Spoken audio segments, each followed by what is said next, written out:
बच्चों, welcome to my channel.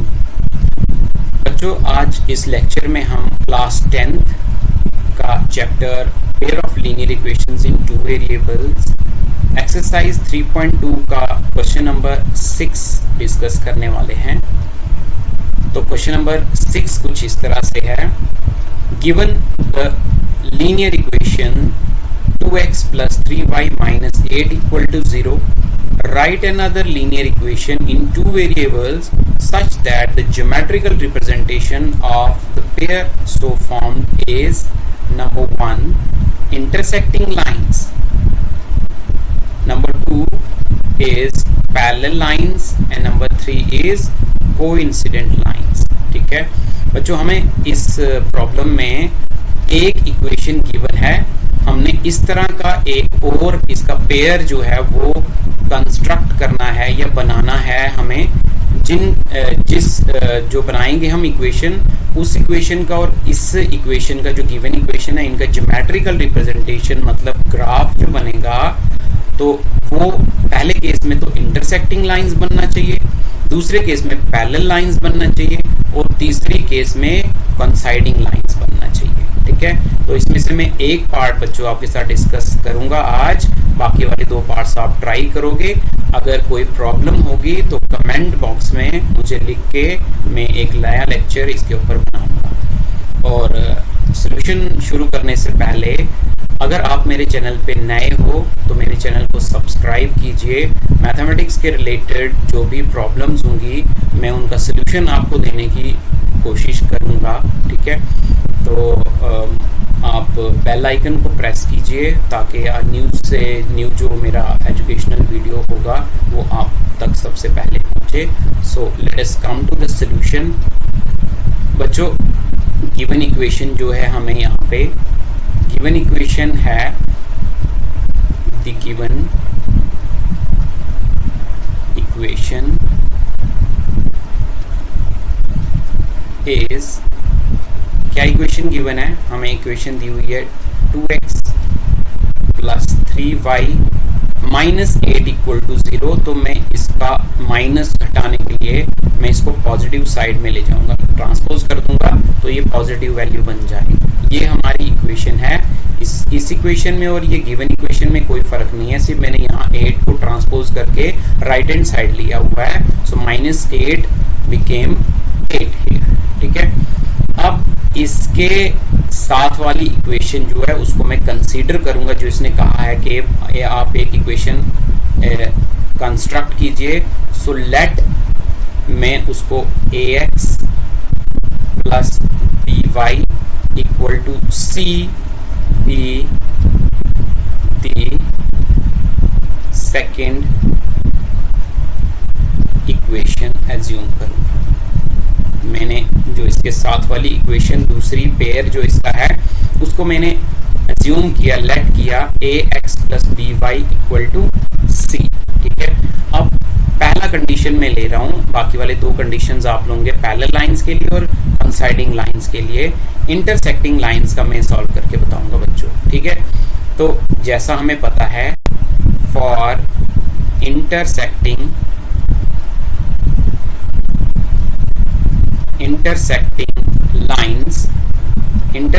Lines के लिए बच्चों क्या कंडीशन थी हमारे पास कि हमारा a1 upon a2 should not be equal to b1 upon b2 and this should not be equal to c1 upon c2।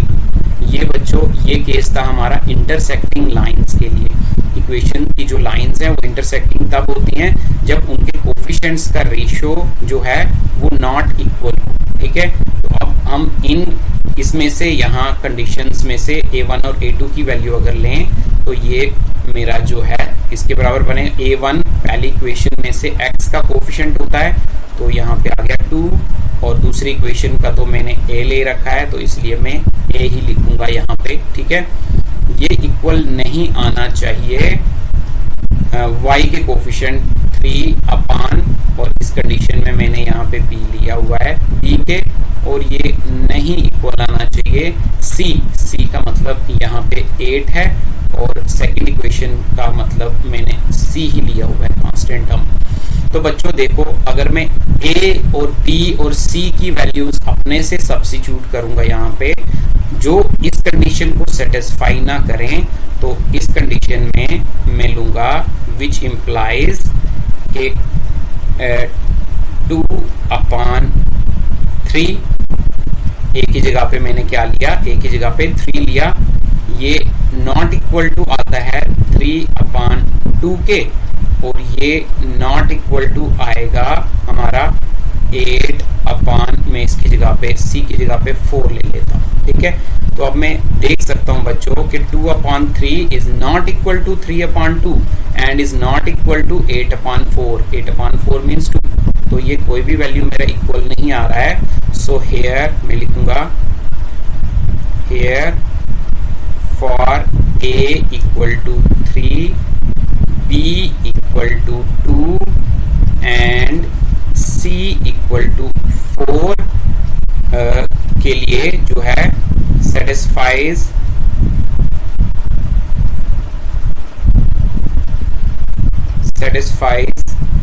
the above condition।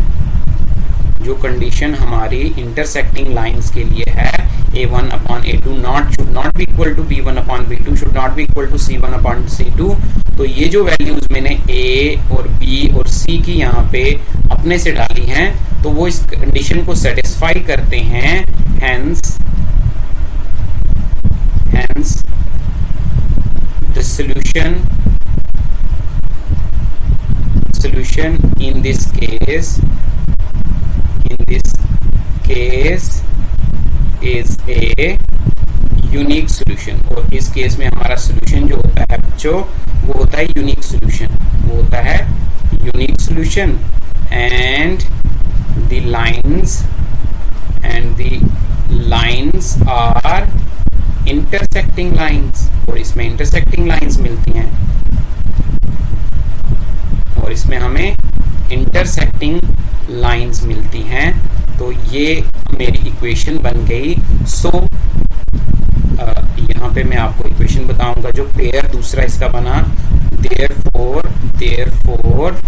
The equation is 3x plus 2y equal to 4 is another equation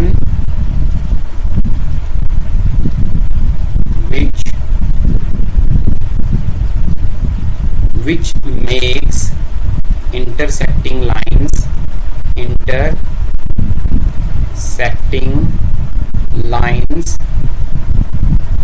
with the given equation।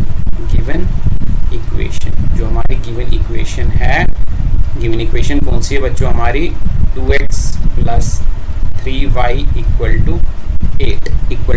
तो ये इसके साथ ये वाली जो equation हमने बनाई, ये हमारी गिवन इक्वेशन इसके साथ इंटरसेक्टिंग लाइंस जो है वो बनाएगी। वो भी मैं दिखाऊंगा कैसे। तो अब इसका मैं ग्राफिकल सॉल्यूशन भी करने वाला हूँ। सो ग्राफिकल सॉल्यूशन कैसे निकालूंगा, I will take this first equation which was the given equation. So this equation is 2x equal to 8 minus 3y। मैंने 3y को ट्रांसपोज कर दिया, ये बन गया -3y। So x is equal to, I can write here 8 minus 3y upon 2। ठीक है, अब इसमें मुझे क्या करना है, पुट करना है। पुट y का वैल्यू सपोज कर लीजिए मैं पुट करूंगा यहाँ पे, सपोज कीजिए मैं 0 पुट करता हूँ यहाँ पे। अगर y का वैल्यू मैंने 0 पुट किया तो मेरा x कितने के बराबर कैलकुलेट हो जाएगा, 0 into 3 is 0, 8/2 is 4, तो x मेरा यहाँ पे 4 कैलकुलेट हो जाएगा।